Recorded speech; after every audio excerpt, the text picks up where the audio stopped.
حاضرین اہل سنت اور جملہ سامعین کرام، بزرگوں، دوستوں، عزیز ساتھیوں، پیارے بچوں، السلام علیکم ورحمۃ اللہ وبرکاتہ۔ نحمدہ ونصلی ونسلم علی رسولہ الکریم۔ الحمدللہ نحمدہ ونستعینہ ونستغفرہ ونؤمن بہ ونتوکل علیہ ونعوذ باللہ من شرور انفسنا ومن سیئات اعمالنا، من یہدہ اللہ فلا مضل لہ ومن یضللہ فلا ہادی لہ، ونشہد ان لا الہ الا اللہ وحدہ لا شریک لہ، ونشہد ان سیدنا مولانا محمدا عبدہ ورسولہ۔ اما بعد فاعوذ باللہ من الشیطان الرجیم، بسم اللہ الرحمن الرحیم۔ شہر رمضان الذی انزل فیہ القرآن، صدق اللہ العظیم وصدق رسولہ امین المتین المکین المعین المبین الکریم، ونحن علی ذلک لمن الشاہدین والشاکرین، والحمد لرب العالمین۔ بعد توحید کے متوالو، شمع رسالت و نبوت کے پروانوں، شہدائے ملت کے طلبگاروں، غوث و خواجہ کے دیوانوں، امام اہل سنت اعلیٰ حضرت الشاہ امام احمد رضا خان علیہ رحمت و رضوان کے فدا کاروں، آئیے ہم اور آپ سب سے پہلے دل کی اتھاہ گہرائیوں کے ساتھ گنبد خضرا میں آرام فرمانے والے لمبے لمبے دست انور سے ہم گناہ گاروں کو بھیک عطا فرمانے والے، قبر کی کالی کوٹھری میں روشنی بن کر کام آنے والے، جام کوثر بھر بھر کے پلانے والے، میزان عمل پر دعا فرمانے والے، پل صراط پر رب سلم کی صدا بلند فرمانے والے، ہم گناہ گاروں کو جنت کا ٹکٹ عطا فرمانے والے، مکان والے لا مکان والے، احمد مجتبیٰ محمد مصطفیٰ ارواحنا فدا صلی اللہ علیہ وسلم کی بارگاہ ناز میں جھوم جھوم کر درود پاک پڑھیں۔ صلی اللہ علیہ النبی الامی والہ صلی اللہ علیہ وسلم، صلاۃ و سلام علیک یا رسول اللہ صلی اللہ تعالی علیہ وسلم۔ حصول خیر و برکت کے لیے ایک مرتبہ اور درود پاک پڑھیں۔ مولایا صلی وسلم دائما ابدا علی حبیبک خیر الخلق کلہم، صلاۃ و سلام علیک یا رسول اللہ۔ حضرات محترم، آج رمضان المبارک کی ایک تاریخ بھی ہے اور پہلا جمعہ بھی ہے۔ اسی ماہ رمضان کے تعلق سے کچھ عرض کرنے کی کوشش کروں گا۔ مولا کی بارگاہ میں دعا ہے کہ مولا تعالی ہمیں حق بولنے، آپ کو حق سننے، حق پر عمل کرنے کی توفیق عطا فرمائے۔ حضرات، یہ ماہ رمضان اللہ کی جانب سے اس کے محبوب کے امتیوں کے لیے ایک انمول خزانہ ہے، ایک بے مثال نعمت ہے اللہ کی طرف سے۔ یہ نعمت ہم سے پہلے کسی بھی امت کو حاصل نہ ہوئی۔ نمازیں اللہ نے ہر امت کو دی۔ روزے ہر امت نے رکھے، ہر نبی کو ملے۔ زکوٰۃ و خیرات و صدقات ہر نبی کے دین میں تھا۔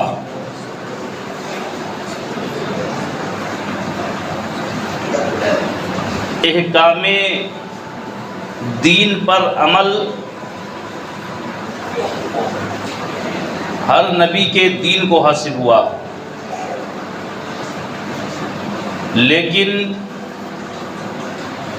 ماہ رمضان اس امت کے لیے خاص اللہ نے عطا فرمایا، اس طور پر کہ اس سے پہلے کسی بھی امت کو یہ نعمت لازوال حاصل نہ ہوئی۔ یہ وہ ماہ صیام ہے جس کا پہلا عشرہ رحمت ہے، دوسرا عشرہ مغفرت ہے، اور تیسرا عشرہ نجات من النار یعنی جہنم سے آزادی کا ہے۔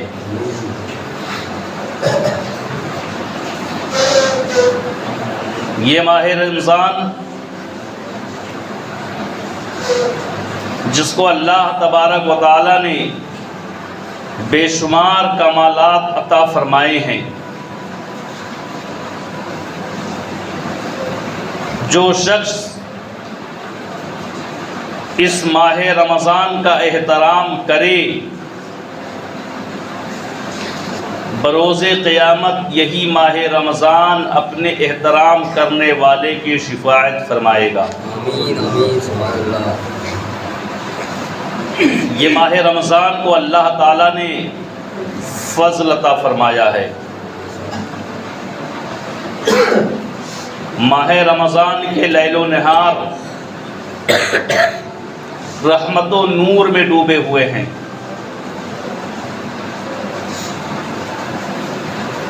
اس کے اندر کوئی ایک نیکی کرے، اللہ اس کے عوض 70 نیکیوں کا ثواب عطا فرماتا ہے۔ سبحان اللہ سبحان اللہ۔ ساتھ ہی ساتھ اللہ اس کے 70 گناہ بھی مٹا دیتا ہے اور 70 درجات بھی بلند فرما دیتا ہے۔ یہ وہ ماہ صیام ہے جسے اللہ تبارک و تعالی نے وہ فضل و کمال عطا فرمائے ہیں کہ جس کے بارے میں احادیث کریمہ کے اندر بے شمار مذکورات موجود ہیں۔ اللہ کے رسول صلی اللہ تعالی علیہ وسلم نے ارشاد فرمایا کہ جو کوئی ماہ رمضان کا احترام کرے اللہ اس کے اگلے بھی گناہ معاف فرما دیتا ہے، پچھلے بھی گناہ معاف فرما دیتا ہے۔ ماہ رمضان کو اللہ نے بڑے فضل عطا فرمائے ہیں، اور سب سے بڑا اللہ کا فضل اس مہینے کے اندر یہ کہ اللہ نے اپنے محبوب کے امتیوں پر اس مہینے کا روزہ فرض فرمایا ہے۔ وہ روزہ جو اپنے روزے دار کے لیے روزے دار اور جہنم کے بیچ کی ایک دیوار بن جاتا ہے، وہ روزہ جس کے بارے میں حضور پاک صلی اللہ علیہ وسلم نے فرمایا کہ الصوم جنۃ، کہ روزہ ڈھال ہے۔ جس طرح میدان جنگ میں دشمن کی وار سے بچنے کے لیے ہم ڈھال کا استعمال کرتے ہیں، اسی طریقے سے روزے دار کو بچانے کے لیے جہنم کی آگ سے بچانے کے لیے روزہ ڈھال بن کر کے اپنے روزے دار کی حفاظت فرمائے گا۔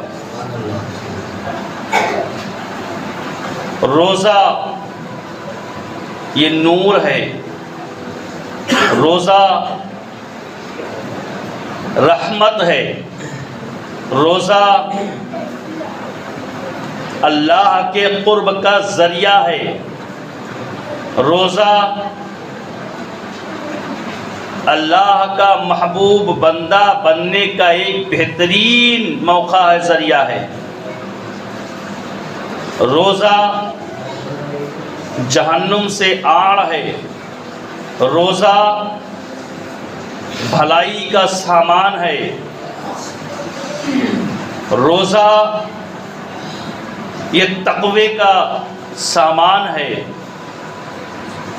اور روزہ یہ جسم کی عبادت ہی نہیں بلکہ جسم کی زکوٰۃ بھی ہے۔ جس طرح مال کے اندر سے زکوٰۃ ادا کرنے سے مال پاک ہوتا ہے، اسی طریقے سے روزہ رکھنے سے اللہ تعالیٰ جسم کو بھی پاک و ستھرا فرما دیتا ہے۔ روزہ یہ رحمت الہی کا سبب ہے۔ جو بھی نیکیاں آپ کریں گے، جو بھی عبادات آپ کریں گے، اس کا ثواب ملے گا۔ نماز پڑھیں گے، نیکیاں ملیں گی۔ توجہ حاصل کیجئے، نماز پڑھیں گے، نیکیاں ملیں گی۔ زکوٰۃ دیں گے، نیکیاں ملیں گی۔ حج کریں گے، نیکیاں ملے گی۔ قرآن کی تلاوت کریں گے، نیکیاں ملیں گی۔ صدقات و خیرات کریں گے، نیکیاں ملیں گی۔ کسی مجبور کی مدد کریں گے، نیکیاں ملیں گی۔ کسی کے کام آئیں گے، نیکیاں ملیں گی۔ اہل حقوق کے حقوق ادا کریں گے، نیکیاں ملیں گی۔ لیکن اگر روزہ رکھیں گے تو نیکیاں ہی نہیں بلکہ نیکیاں عطا فرمانے والا پروردگار بھی تمہیں مل جائے گا۔ اس سے بڑھ کے اور روزے کے فضل و اکرام کیا حاصل ہو سکتے ہیں؟ اللہ ہر اچھے کام کرنے پر نیکیاں دے گا، لیکن روزہ رکھنے پر نیکی عطا فرمانے والا مالک کو مولا حاصل ہو جاتا ہے۔ ایک حدیث پاک، اس کا مفہوم میں آپ کے سامنے عرض کر دوں۔ یہ حدیث متفق علیہ ہے، بخاری اور مسلم اور کئی متعدد احادیث کی کتابوں میں یہ حدیث موجود ہے۔ عن ابی ہریرہ قال قال رسول اللہ صلی اللہ علیہ وسلم قال اللہ عز وجل کل عمل ابن آدم لہ الا صوم فإنہ لی وأنا اجر لہ الصوم جنۃ۔ اللہ کے حبیب صلی اللہ علیہ وسلم نے ارشاد فرمایا کہ اللہ تعالیٰ نے فرمایا کہ ابن آدم یعنی انسان کا ہر عمل اس کے لیے ہے۔ ہر عمل یہ انسان کے لیے ہے، انسان کو کام آنے والا ہے۔ نماز پڑھو گے، نیکیاں ملیں گی، اور اچھے کام کرو گے، نیکیاں ملیں گی۔ سجدے کرو گے، نیکیاں ملیں گی۔ جو بھی نیک کام کرو گے، نیکیاں ملیں گی۔ کل ابن آدم، کل عمل ابن آدم لہو، کہ ابن آدم کا ہر عمل اس کے لیے ہے۔ الا صوم فإنہ لی، مگر روزہ میرے لیے ہے۔ سبحان اللہ۔ اللہ فرماتا ہے سارے عمل تمہارے لیے، لیکن روزہ میرے لیے ہے۔ وَأَنَا أَجْزٌ بِهِ، اور اس کی جزا میں ہی دینے والا ہوں۔ سبحان اللہ۔ اس کی جزا اللہ خود دینے والا۔ اللہ فرماتا ہے میں ہی دوں گا۔ وَالصَّوْمُ جُنَّةٌ، اور روزہ ڈھال ہے۔ یہ حدیث بخاری کے اندر بھی موجود ہے اور مسلم کے اندر بھی موجود ہے۔ اس حدیث کے مطابق روزہ خالص ایک ایسا عمل ہے کہ جس کے عمل پر اللہ کا قرب بندے کو زیادہ حاصل ہوتا ہے۔ اللہ فرماتا ہے کہ روزہ میرے لیے ہے اور روزے کی جزا میں دوں گا، میں خود ہوں۔ ایک روایت میں ہے کہ اللہ کے حبیب صلی اللہ علیہ وسلم نے فرمایا کہ روزے دار کے لیے 2 اجر ہے۔ ایک اجر دنیا میں، روزے دار کے لیے 2 خوشی ہے، ایک خوشی دنیا میں اور ایک خوشی آخرت میں۔ صحابہ نے عرض کیا رسول اللہ وہ 2 خوشیاں کون سی ہے؟ حضور نے فرمایا پہلی خوشی دنیا کی یہ کہ جب بندے مومن افطار کرے گا تو اسے خوشی حاصل ہوگی کہ آج میرا روزہ مکمل ہو گیا، میں نے اپنے رب کا قرب حاصل کر لیا۔ یہ دنیا کی خوشی ہے کہ افطار کرنے کے بعد خوشی حاصل ہوگی، اور دوسری خوشی قیامت میں حاصل ہوگی کہ ہر روزہ رکھنے والے کو قیامت کے دن اللہ اپنا دیدار عطا فرمائے گا۔ سبحان اللہ، سبحان اللہ۔ ہر روزے دار کو اللہ اپنا دیدار عطا فرمائے گا۔ اور یاد رکھیں سب سے بڑی دولت جنت ہے۔ دنیا کے اندر سب سے بڑی دولت مال و دولت ہے، خزانہ ہے، لیکن آخرت کے اندر سب سے بڑی دولت جنت ہے۔ حالانکہ دینی نظریے سے دیکھا جائے تو دنیا کے اندر سب سے بڑی نعمت و دولت مومن کا ایمان ہے، اور آخرت میں سب سے بڑی دولت جنت ہے۔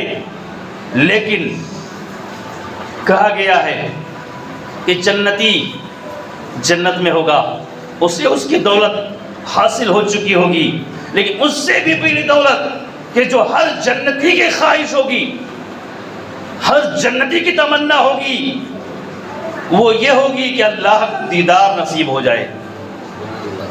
تو آخرت کے لیے سب سے بڑی نعمت اللہ کا دیدار ہے۔ روزہ یہ ایسی نعمت ہے کہ جس کا رکھنے والا اللہ کے دیدار سے مشرف ہوگا۔ اس لیے میرے پیارے بھائیوں، روزے کو کبھی ترک نہ جانے دو۔ حضور پاک صلی اللہ علیہ وسلم نے فرمایا کہ ایک روزہ اگر جان بوجھ کے چھوڑ دیا، پوری زندگی اگر روزے میں گزار دو تو اس ایک روزے کا بدلہ پورا نہیں ہو سکتا ہے۔ یہ روزے کی فضیلت ہے۔ پوری زندگی کے روزے غیر رمضان کے ایک روزے کا مقابلہ نہیں کر سکتے۔ رمضان کے ایک روزے کی یہ فضیلت ہے۔ حدیث پاک کے اندر ہے کہ اللہ کے نزدیک روزے دار کے منہ کی جو بو ہے نا، روزہ رکھتے ہیں نا تو ایک بھینی بھینی جو بو آتی ہے، باس آتی ہے نا، یاد رکھیں اس کے بارے میں بے شمار حدیثوں کے اندر لکھا ہوا ہے کہ روزے دار کے منہ کی بو اللہ کے نزدیک مشک و زعفران سے بھی بہتر ہے۔ مشک اور زعفران سے بہتر اللہ کے نزدیک ہے۔ تو جب اللہ کے نزدیک روزے دار کے منہ کی بو اتنا مکرم ہے تو روزے دار کی اہمیت کیا ہوگی، روزہ رکھنے والے کی فضیلت کیا ہوگی۔ اس لیے روزے کو جان بوجھ کے ہمیں ترک نہیں کرنا چاہیے۔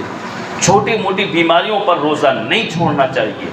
آج تو ہمارا معاشرہ یہاں تک پہنچ گیا ہے کہ چھوٹی موٹی بیماریاں ہوتی ہیں تو بھی روزہ چھوڑ بیٹھتے ہیں اور کہتے ہیں کہ میں بیمار ہوں۔ یاد رکھیں روزے میں روزے کی رخصت ہے بیماری میں، جیسا کہ قرآن پاک میں ہے کہ فمن کان منکم مریضا او علی سفر، جب تم مریض ہو یا سفر پہ ہو تو رخصت ہے، لیکن یاد رکھیں کہ وہ جو بیماری کا معاملہ ہے وہ چھوٹی موٹی بیماریوں کا معاملہ نہیں ہے، وہ تمام مہلک بیماریوں کا معاملہ ہے، تمام بڑی سے بڑی بیماریوں کا معاملہ ہے کہ اگر روزہ رکھے گا تو فوت ہو جائے گا، اگر روزہ رکھے گا تو انتقال کر جائے گا، اگر روزہ رکھے گا مرض بڑھ جائے گا۔ ایسی شدید بیماریوں کے لیے رخصت ہے، اور آج تو حال یہ ہو گیا ہے کہ اگر ذرا سا بخار آ گیا تو روزہ چھوڑ بیٹھے۔ یاد رکھیں اتنی آسانی سے روزہ جو ہم چھوڑ دیتے ہیں، پوری زندگی بھی ایک روزے کی بھرپائی نہیں کر سکتے۔ اس لیے جان بوجھ کے روزہ چھوڑنا یہ بڑا وبال جان ہے۔ اللہ کے حبیب صلی اللہ علیہ وسلم نے فرمایا ایک روزہ جو جان بوجھ کر چھوڑ دے اللہ اسے قیامت کے دن 50,000 سال تک جہنم میں جلائے گا۔ 50,000 سال تک جو لوگ روزہ ہی نہیں رکھتے ان سے حساب پوچھ لو کہ انہوں نے اپنا حصہ کتنے سال کا بنایا۔ اللہ تعالی ہم سب کو روزہ چھوڑنے سے محفوظ فرمائے، ہمیشہ رمضان کے مہینے کا روزہ مکمل رکھنے کی توفیق عطا فرمائے۔ پیارے دوستو، ایک روزہ اگر چھوڑ دے جان بوجھ کر 50,000 سال تک جہنم کے اندر چلنا ہوگا۔ سوچو ایک لمحے کے لیے، ایک ساعت کے لیے اگر آگ کی چنگاری پر انگلی پڑ جائے تو انگلیاں جھلس اٹھتی ہیں، بولو جھلس اٹھتی ہیں یا نہیں؟ پھپھولے آ جاتے ہیں، چھالے پڑ جاتے ہیں، انسان جلن سے کلا اٹھتا ہے۔ اگر کوئی شخص جلتی آگ میں صرف 10 سیکنڈ کے لیے جلتی آگ میں گر جائے تو بڑے سے بڑے ڈاکٹر کو بھی اسے بچانے کے لیے پسینے آتے ہیں۔ اور یہاں تو معاملہ ایک روزہ جان بوجھ کر چھوڑنے پر 50,000 سال تک جہنم کے اندر چلنا ہوگا، اور وہ بھی دنیا کی آگ سے کئی گنا زیادہ تیز جہنم کی آگ ہوگی۔ یہ دنیا کی آگ جہنم کے آگ کی صرف عکس ہے، حرارت ہے، گرمی ہے۔ اصلی آگ تو جہنم کے اندر موجود ہے، جس کے بارے میں علماء نے لکھا ہے کہ جہنم کے آگ کو بھڑکانے کے لیے اللہ کے فرشتوں نے 1000 سال تک اس میں آگ کو دہکایا ہے، پھر 1000 سال کے بعد اس کے شعلے بھڑک اٹھے، اس کے 1000 سال کے بعد پھر دہکاتے وہ آگ سرخ کلر کی، لال رنگ کی ہو گئی، پھر 1000 سال تک اس آگ کو دہکاتے رہے، یہاں تک کہ آگ کالے رنگ کی ڈراؤنی آگ بن گئی۔ 3000 سال تک، سوچو 3000 سال تک جس جہنم کے آگ کو دہکایا گیا ہو، ایک روزہ جان بوجھ کر چھوڑنے پر 50,000 سال تک ہمیں اس میں چلنا پڑے گا۔ پھر ہمارا اور آپ کا حال کیا ہوگا؟ العیاذ باللہ۔ اس لیے پیارے مسلمان بھائیو، اللہ سے ڈرو، روزہ چھوڑنے سے بچو۔ روزہ چھوڑنے سے بچو گے، جہنم سے آزادی بھی ملے گی، جنت میں ٹھکانہ بھی ملے گا، اللہ کی رحمت بھی ملے گی، اللہ کی طرف سے مغفرت بھی ملے گی، اور اللہ تم سے راضی بھی ہو جائے گا۔ اس لیے جان بوجھ کے روزے نہ چھوٹنے دو۔ یہ کام ہم زندگی بھر کرنے کے لیے ہیں۔ ہمارے سے میں نے پچھلے جمعے میں بیان کیا تھا کہ ہمارے صحابہ نے میدان جنگ میں بھی روزہ نہیں چھوڑا۔ آج ہم ذرا سا کام کاج کرتے ہیں تو متاثر ہو کر روزہ چھوڑ دیتے ہیں۔ پیارے بھائیوں، یہ روزہ چھوڑنا بہت بڑا وبال جان ہے، اور جو روزہ رکھتے ہیں وہ اللہ کا قرب حاصل کرتے ہیں، اللہ کا نور حاصل کرتے ہیں۔ روزہ اپنے ہر روزے دار کے قیامت کے دن شفاعت کرے گا۔ اس لیے روزہ رکھو، روزہ جان بوجھ کر چھوٹنے نہ دو۔ جان بوجھ کر روزہ چھوڑنا یہ جہنم کے آگ کو دعوت دینا ہے۔ جہنم کے آگ میں اپنے آپ کو جھلسانے کے لیے تیار کرنے کی طرح ہے۔ اس لیے اپنے آپ کو جہنم سے آگ سے بچاؤ، جان بوجھ کر روزہ نہ چھوٹنے دو۔ روزہ تقویٰ ہے، روزہ نور ہے، روزہ جسم کی زکات ہے۔ جو مرد مومن روزہ رکھنے والا ہے، اس جسم کو اللہ ایسی قوت عطا فرمائے گا بروز قیامت کہ جہنم کے آگ کے اندر وہ طاقت و صلاحیت نہیں ہوگی کہ روزے دار کے جسم کو جلا سکے۔ اس لیے روزہ رکھو۔ اللہ تعالی ہم سب کو روزے کا پابند بنائے، کوئی روزہ ہم سے نہ چھوٹنے پائے، ایسی زندگی اللہ ہمیں نصیب فرمائے۔ پیارے بھائیوں، چلتے چلتے میں آپ کو ایک مسئلہ بیان کر دوں، جو مسئلہ جاننا ہمیں اور آپ کو سب کو ضروری ہے۔ ہم اور آپ روزہ رکھتے ہیں، تو روزے سے ریلیٹڈ یہ مسئلہ ہے کہ شام کا جب وقت ہوتا ہے، افطاری کا وقت ہوتا ہے، تو ہم اور آپ دعائے افطار پڑھ کر روزہ افطار کرتے ہیں۔ یہی ہمارا معمول، یہی ہم کرتے چلے آ رہے ہیں۔